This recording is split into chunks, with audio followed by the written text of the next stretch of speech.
అందరికీ నమస్కారం. నా పేరు రమ. ఓ ప్రేమ ఓ పగ 25వ భాగం. రచయిత హారిక గారు. అర్జున్ అడుగుదామా వద్దా అన్న క్వశ్చన్ తన మనసులో ఉంది. ఎవరి ద్వారా అయినా తెలుసుకోవడమేలే కావాల్సిందని మనసులో అనుకుని వెంటనే అడిగేసింది. నేను నిన్న ఒకటి అడుగుతాను చెప్తావా అని అంది శ్రేష్ఠ. ఏంటని అర్జున్ అడగగా, అసలు మీ అన్నయ్య నన్ను ఎందుకు పెళ్లి చేసుకున్నాడని అంది.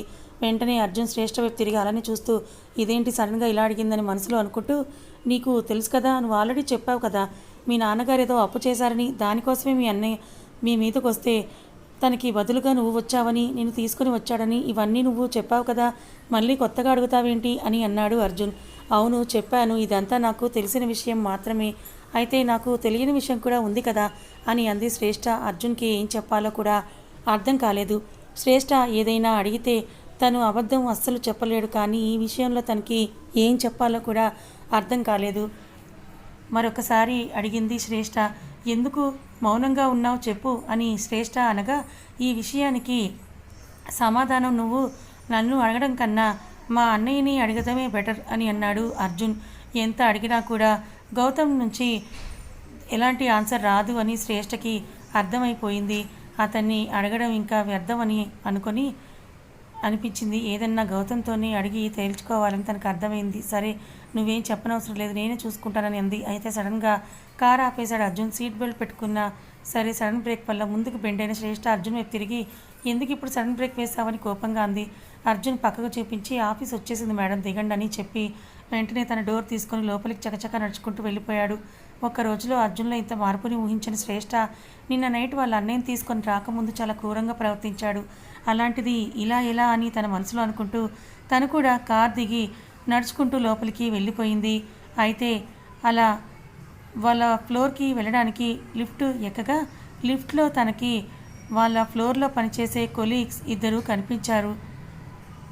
వాళ్ళు ఇంతకుముందు శ్రేష్ఠతో మాట్లాడడం వల్ల, శ్రేష్ఠకి వాళ్ళతో మంచి పరిచయమే ఉండడం వల్ల తనకి వాళ్ళు బాగానే పలకరించారు. తను కనిపించిన వెంటనే గుడ్ మార్నింగ్ అని చెప్పారు. తను కూడా నవ్వుతూ వాళ్ళకి గుడ్ మార్నింగ్ అని విషెస్ చెప్పింది. అయితే ఆ అమ్మాయి శ్రేష్ఠతో ఆ విషయం చెప్దామా వద్దా అని చాలా ఆలోచిస్తూ ఆరాటపడుతూ ఉంది. ఏదైతే అది అయ్యింది, మంచిగా కనిపిస్తుంది కాబట్టి ఖచ్చితంగా ఆ విషయం తనకి చెప్పేయాలన్నట్లు వాళ్ళ ఫ్లోర్కి వచ్చేంత వరకు ఆగి వాళ్ళ ఫ్లోర్ లోపలికి ఎంటర్ అవ్వగానే ప్రియా శ్రేష్ఠ చేయి పట్టుకొని అలా కాఫిటేరియాకి తీసుకొని వెళ్ళిపోయింది. ఏమైంది, ఎందుకు ఇలా తీసుకెళ్తున్నారని శ్రేష్ఠ అడుగుతూ ఉండగా, నీతో ఒక ముఖ్యమైన విషయం మాట్లాడాలి, మళ్ళీ గౌతమ్ సార్ వస్తే మనం మాట్లాడుకోవడం చూశారనుకో ఇక్కడికిక్కడే లేపేస్తారని అంది. అవునా, ఏంటా విషయం అని శ్రేష్ఠ కూర్చుంటూ అడిగింది. ప్రియా తన పక్కనే కూర్చొని, నాకు ఫస్ట్ రోజు నుంచి నువ్వు చాలా నచ్చావు, అందుకే నీతో మాట్లాడాను, కానీ గౌతమ్ సార్ పక్కనే ఉండడం వల్ల మనం ఎక్కువగా మాట్లాడుకోలేకపోయామని అంది. ఆమె చెప్పిన విధానాన్ని బట్టి గౌతమ్పై వాళ్ళకి ఎలాంటి ఒపీనియన్ ఉందో అర్థం చేసుకున్న శ్రేష్ఠ చిన్నగా నవ్వుతూ, సరే ఇప్పుడు చెప్పు, ఎవరూ లేరు కదా అని స్వీట్గా అడిగింది. మన ఆఫీస్లో నీ గురించి చాలా రూమర్లే వస్తున్నాయి. ఏంటి రూమర్సా? నా గురించా? ఏంటవి అని అంటూ షాకింగ్గా అడిగింది శ్రేష్ఠ. ఈ ఆఫీస్ మొత్తానికి హెడ్ గౌతమ్ సార్ అయితే ఈ మధ్య వాళ్ళ తమ్ముడు అర్జున్ సార్ కూడా మన ఆఫీస్లో జాయిన్ అయ్యారు కదా, నీతో చాలా క్లోజ్గా ఉంటున్నారు కదా, దానివల్ల అందరూ చాలా రకాలుగా అనుకుంటున్నారు అని అంది ప్రియా.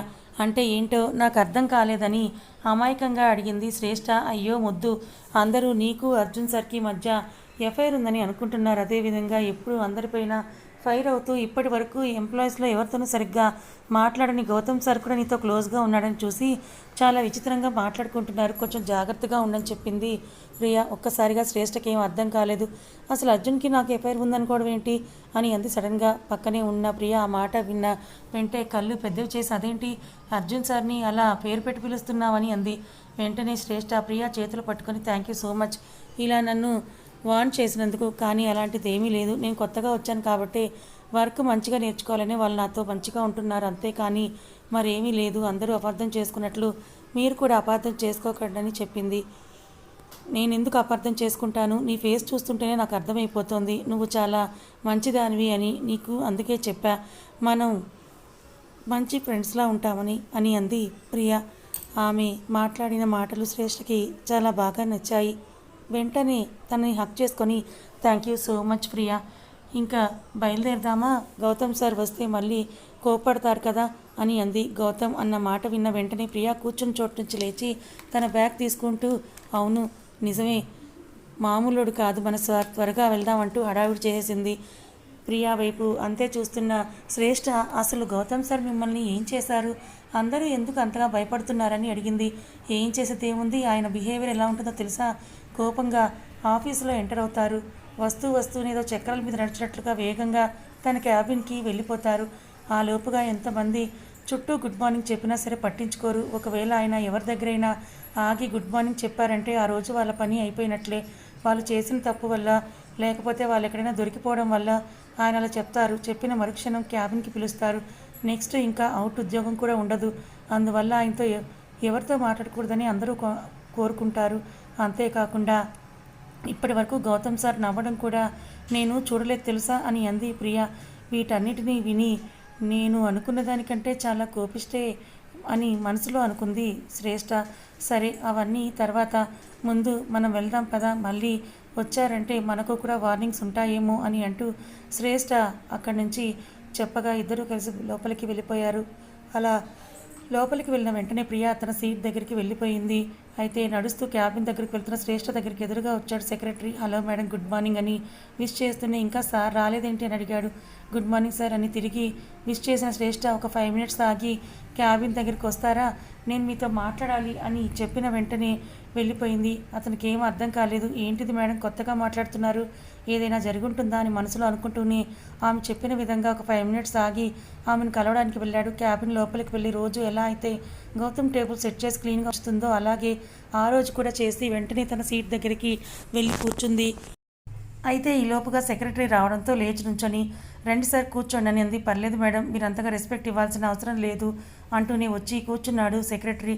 ఎదురుగా ఉన్న సీట్లో కూర్చున్న శ్రేష్ఠ, సార్ నేను మిమ్మల్ని ఒక విషయం అడుగుతాను, మీరు నాకు అస్సలు అబద్ధం చెప్పకూడదు, మిమ్మల్ని నా సొంత బ్రదర్ లాగానే భావిస్తున్నాను, ప్లీజ్ నాకు నిజం మాత్రమే చెప్పండి అని అంది శ్రేష్ఠ. అయితే సెక్రటరీకి మనసులో ఏదోలా అనిపించింది. ఎందుకు మేడం ఇలా మాట్లాడుతున్నారు అని తన మనసులో అనుకుంటూ, చెప్పండి మేడం, తప్పకుండా మీకు నేను నిజమే చెప్తాను, నేను ఎప్పుడూ మీకు అబద్ధం చెప్పలేదని అన్నాడు సెక్రటరీ.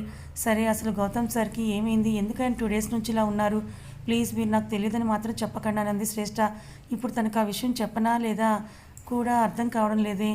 ఎందుకంటే సెక్రటరీ గౌతమ్కి చాలా దగ్గరవాడు, ఎంతో నమ్మకస్తుడు. అంటే గౌతమ్ సీక్రెట్స్ తన దగ్గర తప్ప తన కుటుంబ సభ్యులు ఎవరి దగ్గర నోరు విప్పలేనంత గౌతమ్ ఫ్యామిలీ గురించి ప్రతి ఒక్కటి తెలిసినా సరే గౌతమ్ దగ్గర తప్ప వాటిని ఎవరి దగ్గర మాట్లాడు, అంత నమ్మకంగా ఉంటాడు. అలాంటిది ఇప్పుడు శ్రేష్ఠ అలా అడుగుతూ ఉంటే చెప్పాలా వద్దా అని అర్థం కావడం లేదు. సెక్రటరీ ఇబ్బంది పడుతున్నదని గ్రహించిన శ్రేష్ఠ, చూడండి మీరు నా దగ్గర ఇబ్బంది పడాల్సిన అవసరం లేదు, నేను ఎప్పుడైనా సరే తనకి సహాయం చేయాలని చూస్తాను, అంతేకాని ఇంకా కష్టం తేవాలని మాత్రం చూడను. గౌతమ్ సార్ అలా ఉండడం నేను చూడలేకపోతున్నాను. అసలు ఆయన ఎందుకు అలా ఉన్నారో కూడా నాకు అర్థం కావడం లేదు. దానివల్ల మా మధ్య కొత్త ప్రాబ్లమ్స్ మొదలవుతున్నాయి. ప్లీజ్ మీరు దయచేసి నాకు హెల్ప్ చేయండి అని అంది శ్రేష్ఠ. మీరు నన్ను అంతగా బ్రతమాల్సిన పని లేదు మేడం, మీరేంటో నాకు బాగా తెలుసు. అలా అని గౌతమ్ సార్ విషయాల్ని నేను ఎక్కడా బయట పెట్టలేను, నన్ను క్షమించండి అని అన్నాడు సెక్రటరీ. వెంటనే శ్రేష్ఠ, అలా అనకండి గౌతమ్ సార్, నేను వేరు కాదు, మేమిద్దరం ఒక్కటే. ఇప్పుడు ఇలాంటి పరిస్థితి నా విషయంలో వస్తే గౌతమ్ సార్ ఇలానే మిమ్మల్ని ప్రశ్న వేస్తే మీకు చెప్పకుండా ఉంటారా అని అంది. తప్పకుండా చెప్తానని అన్నాడు సెక్రటరీ. మరి ఇప్పుడు నాకు కూడా చెప్పండి అని అంది శ్రేష్ఠ. పదే పదే అడగడం వల్ల కాదు కూడదని చెప్పలేకపోయాడు సెక్రటరీ.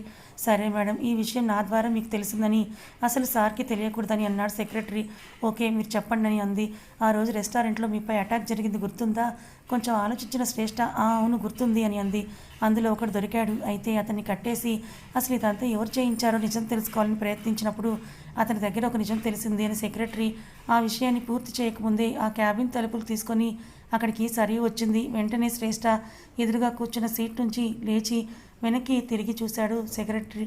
ఎదురుగా సరియు అతనికి కనిపించడంతో అతను ఆమె సీట్ దగ్గర నుంచి సరియు దగ్గరకు వచ్చేలోపే పక్కనే ఉన్న అర్జున్ కూడా తన సీట్ నుంచి లేచి, hello madam, how are you అని అంటూ షేక్ హ్యాండ్ ఇచ్చాడు సరియుకి. నేను బాగానే ఉన్నానులే, కానీ ఏంటి మీ అన్నయ్య సీట్ చూస్తే ఖాళీగా ఉంది, ఇంకా రాలేదా ఆఫీస్కి అని అడిగింది. అప్పుడే ఎలా వస్తాడు, నైట్ ఫుల్ డ్రింక్ కదా, హ్యాంగ్ ఓవర్లో ఉన్నాడు. అయినా నైట్ తనతో పాటు నువ్వేం చేస్తున్నావు, అసలు ఎలా అక్కడికి వచ్చావు అని అడిగాడు అర్జున్. సరియు నవ్వుతూ, అదంతా మనకి చిటికలో పని, వచ్చిన అవకాశాన్ని వినియోగించుకోకుండా ఎందుకుంటాను అని కొంచెం యాటిట్యూడ్గా మాట్లాడుతుండగా అప్పుడే అక్కడికి వచ్చిన సెక్రటరీ, గుడ్ మార్నింగ్ మేడం అని చెప్తూ, మీరు వచ్చిన వర్క్ ఏంటో చెప్పగలరా అని వెంటనే అడిగాడు. నేను గౌతమ్ సార్తో మాట్లాడాలి, ప్రాజెక్ట్ గురించి, అలాగే కొంచెం పర్సనల్ విషయం గురించి కూడా అని చెప్పింది సరియు. సరియు వచ్చిన సరే ఎందుకో శ్రేష్టకి బయటకు రావాలని అనిపించలేదు. సెక్రటరీ బయటకు వెళ్ళిపోయిన వెంటనే తన సీట్లో అలాగే కూర్చొనుంది. అసలు ఏం జరుగుతోంది, నాపై అటాక్ చేశారా, ఎవరు చేశారు, ఆ రోజు నేను గౌతమ్పై అటాక్ చేశారని అనుకున్నాను అని మనసులో దాని గురించి ఆలోచిస్తూ ఉంది. గౌతమ్ సార్ రావడానికి కొంచెం టైం పడుతుంది మేడం, ఆయన వచ్చిన వెంటనే మీకు ఇన్ఫామ్ చేస్తానని అన్నాడు సెక్రటరీ. పర్లేదు, అప్పటి వరకు నేను ఇక్కడే కూర్చొని వెయిట్ చేస్తాను అని సరియు అనడం పూర్తి కాకముందే, లేదు మేడం, సార్ రావడానికి మ్యాక్సిమం ఒక 2 to 3 hours పట్టొచ్చు అని సెక్రటరీ చెప్తూ ఉండగానే అక్కడికి వచ్చాడు గౌతమ్.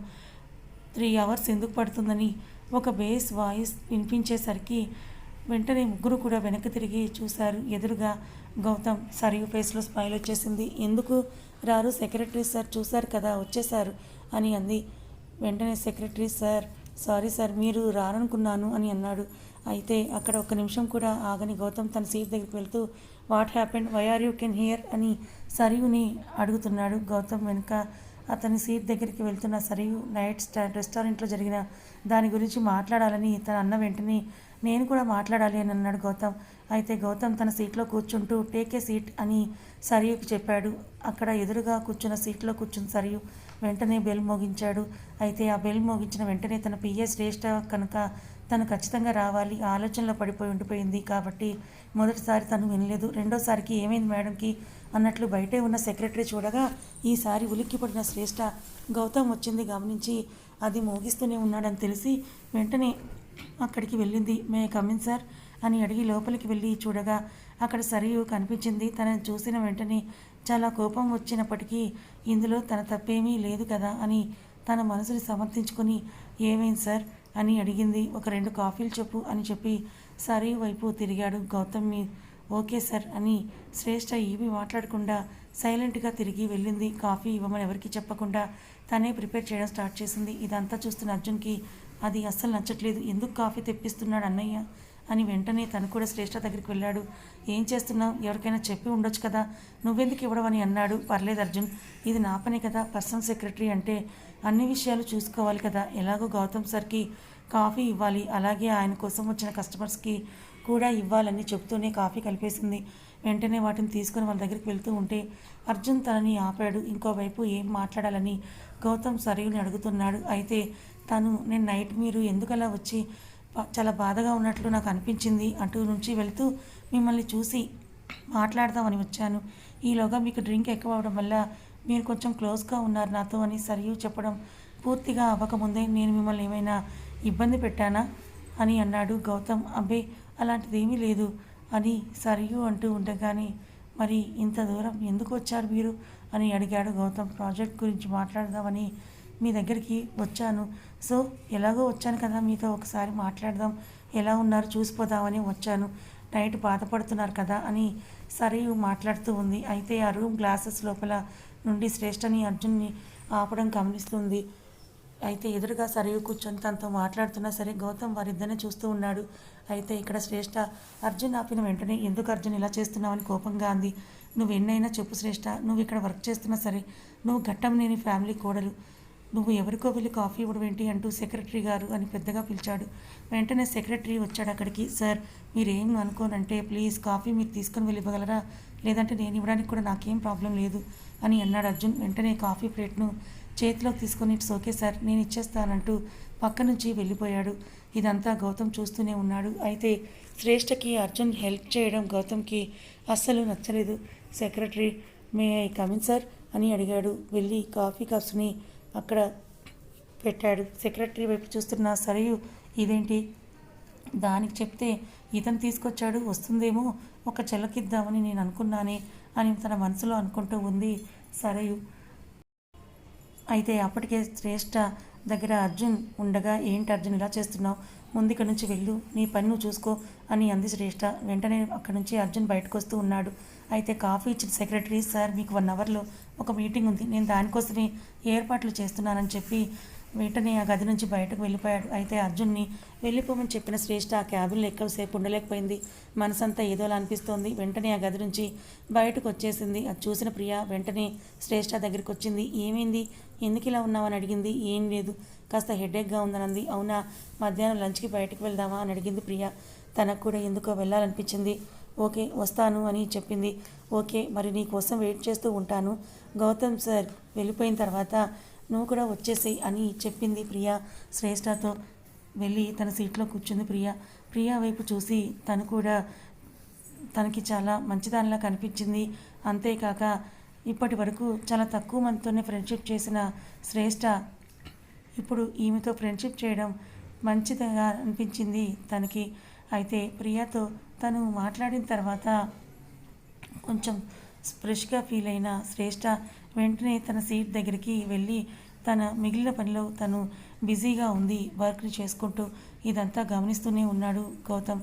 సరే మాట్లాడడం పూర్తయితే ప్రాజెక్ట్ విషయాలు తమ్ముడితో మాట్లాడండి, నాకు కొంచెం పని ఉంది అని చెప్పాడు. సరియు నేను ఏదో మాట్లాడడానికి జలసిద్దాం అనుకుంటే వీడేంట్రా బాబు ఇలా ఉన్నాడు అని మనసులో అనుకుని వెంటనే ఒక విషయమే కాదు మరొక విషయం కూడా మాట్లాడాలనింది. ఏంటది అని అన్నాడు గౌతమ్. అది అంటే అని మొహమాటంగా ఫేస్ పెట్టి తన హెయిర్ సర్చ్ చేసుకుంటూ కొంచెం చెప్పడానికి ఇబ్బందిగా ఫీల్ అయింది. సరే చెప్పండి ఏంటి ఆ విషయం, నాకు తర్వాత చాలా పనులు ఉన్నాయని అన్నాడు గౌతమ్. మీటింగ్ టైం అవుతూ ఉండగా గౌతమ్ వెంటనే సరయుకి ఎక్స్క్యూజ్ మీ, మీరు ఫ్రీ అయితే మనం లంచ్ చేస్తూ మాట్లాడుకుందాం, ఇప్పుడైతే నాకు బయటకు వెళ్ళాల్సిన పని ఉందని అన్నాడు. అలా అయితే ఇంకా హ్యాపీ అని మనసులో అనుకున్న సరయు ఓకే మీ ఇష్టం, ఆ లోపుగా నేను అర్జున్ గారితో మిగిలిన విషయాలన్నీ మాట్లాడేస్తానని అంది. ఓకే అని తన సీట్ దగ్గర నుంచి లేస్తూ బయటకు వెళ్ళడానికి ప్రిపేర్ అవుతున్నాడు గౌతమ్. అయితే అతను అలా బయటకి రావడం గమనించిన శ్రేష్ఠ వెంటనే అతని దగ్గరికి వెళ్ళి హలో సార్, ఈవినింగ్ మీకు ఎలాంటి ప్లాన్స్ లేవు, జస్ట్ కొన్ని ఫైల్స్ మాత్రం చెక్ చేయడం మాత్రమే ఉంది అని అంది. గౌతమ్ ఏమీ మాట్లాడకుండా వెళ్తూ ఉన్నాడు. అయితే మళ్ళీ గౌతమ్ సార్ అని పిలిచింది. ఆగిన గౌతమ్ వాట్ అని అన్నాడు. నేను లంచ్కి బయటకు వెళ్తున్నాను అని శ్రేష్ఠ చెప్పినప్పుడు గౌతమ్ వినట్లు ఓకే అని వెళ్ళడం తనకు చాలా బాధగా అనిపించింది. అసలు నేను ఏం తప్పు చేశాను అని నన్ను ఇంతగా దూరం పెడుతున్నారని మనసులోనే అనుకుంది, కానీ బయటికి ఏమీ కనిపించలేదు. గౌతమ్ అక్కడి నుంచి వెళ్ళిపోయిన వెంటనే వెళ్ళి తన సీట్లో కూర్చొని తన పని తను కంప్యూటర్లో చూసుకుంటూ ఉంది. సరయు అర్జున్ దగ్గరకు వచ్చి అతని సీట్కి ఎదురుగా ఉన్న చైర్లో కూర్చుంది. అర్జున్ వేరొక ప్రాజెక్ట్ గురించి చూస్తూ ఉన్నాడు. దానికి సంబంధించిన కొన్ని డీటెయిల్స్ చెక్ చేస్తూ ఉన్నాడు. అయితే తన ఎదురుగా వచ్చి సరియు కూర్చున్నది కొంచెం గమనించలేదు. Hello sir, are you busy అని కొంచెం వెటకారంగా అంది సరియు. వెంటనే ఎదురుగా ఉన్నామని చూసి yes, do you have any problem అని కోపంగా అన్నాడు. అయితే బార్లో జరిగింది ఇంకా మర్చిపోలేదన్నమాట అని అంది. తను స్టాప్, అలాంటివన్నీ ఇక్కడ మాట్లాడుకో, అయినా నాకు చాలా వర్క్ ఉంది, నువ్వు ఇక్కడ నుంచి వెళ్ళిపోవచ్చు అని అన్నాడు. చూడు అర్జున్, నీకు నాకు మధ్య కోపాలు అనవసరం, ఎందుకంటే మన కోపం వల్ల మన పనులు ఆగిపోవడమే తప్ప మనకి ఎలాంటి ప్రయోజనం కూడా లేదు.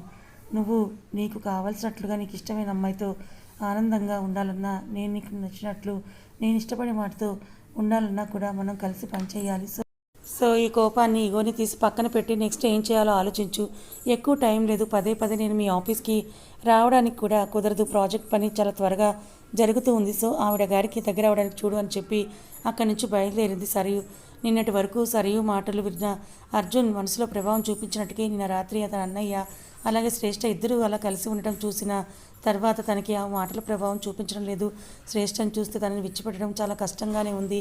కానీ తన అన్నయ్యని చూసినా సరే శ్రేష్ఠ తప్ప తనకి బెస్ట్ జోడీ ఎవరీ లేరనిపిస్తోంది. అదే తన మనసులో నిన్నటి రాత్రి నుంచి తిరుగుతూ ఉంది. ఏం చేయాలో అర్థం కావడం లేదు. అలా అని శ్రేష్ఠతో ఫ్రెండ్షిప్ అసలు వదులుకోలేకపోతున్నాడు. తన మనసుకి తను ఇప్పుడు ఎలా సర్ది చెప్పాలో తెలియడం లేదు. అలా ఆలోచిస్తూ కూర్చున్నాడు. అప్పటికే మధ్యాహ్నం గడిచిపోయింది. వెళ్ళిన మీటింగ్ పూర్తి చేసుకున్న గౌతమ్ ఆఫీస్కి బయలుదేరాడు. అలాగే లంచ్కి వెళ్దాం అనుకున్న ప్రియా, శ్రేష్ఠ కూడా ఆఫీస్ నుంచి బయలుదేరదామని అనుకుంటున్నారు. వాళ్ళిద్దరినీ చూసి ఎక్కడికి వెళ్తున్నారని అడిగాడు అర్జున్. ప్రియాకు ఒక క్షణం ఏం చెప్పాలో కూడా అర్థం కాలేదు. సడన్గా వాళ్ళ బాస్ తమ్ముడు వచ్చి ఇలా అడగడం తనకి నోట వెంట మాట రాలేదు.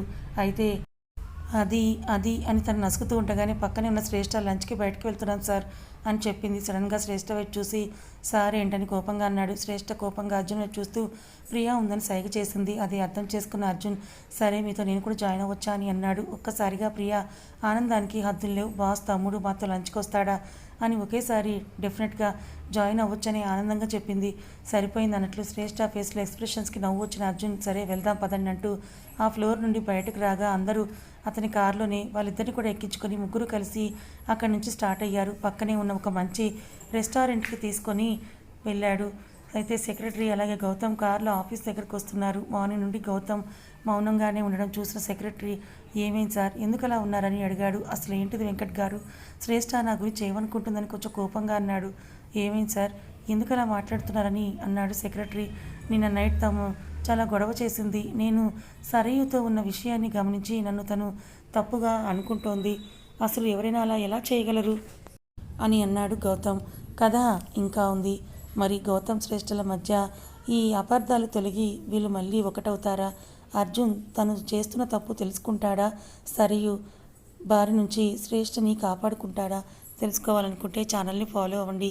కథ నచ్చితే లైక్ చేయండి. Thank you so much.